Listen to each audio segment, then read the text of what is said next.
And I started a relationship with a young man named Charlie. We had been intimate one night, and he said to me, "What would you do if you got pregnant?" And I said, "Well, I would keep the baby." And I said, "Why, what would you want me to do?" And he said, "Have an abortion." And I said I couldn't do that. I discovered that I was in fact pregnant, and I remember going in, finding out that it was positive, and telling the doctor, "I cannot have this baby." On March 21st of 1979, I had an abortion. Within a year, I would say that I just spiraled downward, and I was on my way home from a friend's house and struggling with depression.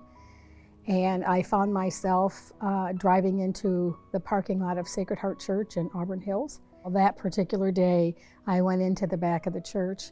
I couldn't go any further than the last pew, and I said, "God help me, I have made a mess of my life." Well, God indeed helped me, and I would say probably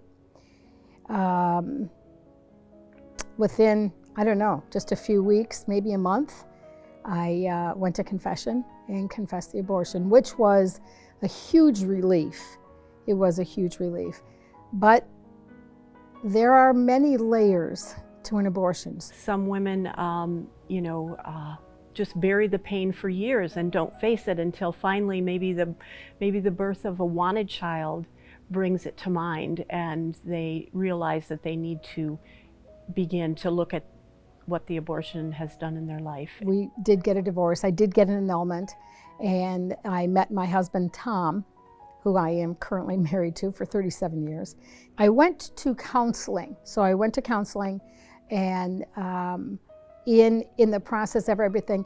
But what happened, I think, was that we lost our first child that we were pregnant with. So in March of 1985, we found out, we went to a doctor appointment and found out that the baby had died in utero. It was in grieving the loss of that child, who we named Timothy Stephen, that I began to more fully grieve the loss of the daughter that I named Christine Elizabeth, that I had aborted. There was a mass celebrated for Christine Elizabeth. And I found that as the dignity of life was restored to her in that mass, the dignity of motherhood was restored to me. It was something that was very palpable. I didn't know I had lost the dignity of motherhood until I felt it being restored to me. I contacted Rachel's Vineyard, and I made my own Rachel's Vineyard retreat in, I think it was 2011. Certainly Therese was unique in a sense that she had a lot of healing prior to coming to Project Rachel.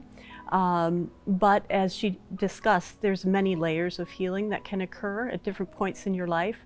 So Therese came wanting to heal, wanting to go a little further in that journey, but also wanting to give back. She felt a call to be part of Project Rachel. You walk together. And I think walking together, I think there's a compassion that comes out of it, partly for yourself. As you are compassionate and as you are empathetic with the other women who tell their stories, I think there's a level of forgiveness too for yourself, another level of forgiveness, because if you can look and you can be empathetic to them, then you can allow yourself to be a little bit more compassionate and empathetic to yourself. It takes a lot of courage to make a call or send an email. That initial contact is scary. I just offer a listening ear. What happened? What is your story?